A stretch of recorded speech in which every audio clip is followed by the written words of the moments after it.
రంజాన్ మాసంలోని చివరి దశకములో ఆ దైవము అల్లాహ్ తబారక్ వ తఆలా లైలతుల్ ఖదర్ని బహిరంగపరచలేదు. ఎందుకంటే తన యొక్క దాసులు లైలతుల్ ఖదర్ అన్వేషణ చేయాలి మరియు దానికోసం కృషి చేయాలి. దాన్ని పొందడానికి అల్లాహ్ తబారక్ వ తఆలా నిమగ్నమై ఉండాలి అని చెప్పి అల్లాహ్ తబారక్ వ తఆలా దీన్ని బహిర్గతం చేయలేదు. రెండో విషయం ఏంటంటే ఎవరైతే ఈ లైలతుల్ ఖదర్ని పొందుతారో వారు ఈ దుఆని తప్పకుండా పఠించాలి.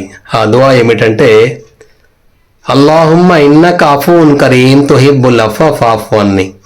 దానికి అర్థం ఏంటంటే ఓ దైవమా, ఓ అల్లాహ్, నీవు క్షమించడాన్ని అమితంగా ఇష్టపడతావు కాబట్టి మమ్మల్ని క్షమించి వేసేయి, మాకు క్షమాభిక్ష ప్రసాదించు అని చెప్పి ప్రవక్త సల్లల్లాహు అలైహి వసల్లం గారు తమ యొక్క సముదాయానికి నేర్పినటువంటి దుఆ ఇది. కాబట్టి ఈరోజు బేసి రాత్రుల నుంచి మొదటి బేసి రాత్రి, ఈ రాత్రి తప్పకుండా ప్రతి ఒక్కరూ మసీదుల్లో కానివ్వండి, తమ ఇళ్లలో కానివ్వండి జాగారం చేసి అల్లాహ్ తబారక్ వ తఆలా సామీప్యాన్ని పొందడానికి పూర్తిగా ప్రయత్నించాలి. అల్లాహ్ మనందరినీ అమలు చేయడానికి ప్రాప్తం కలుగుగాక. ఆమీన్. అస్సలాము అలైకుం వరహ్మతుల్లాహి వబరకాతుహు. ముష్తాక్ మదనీ.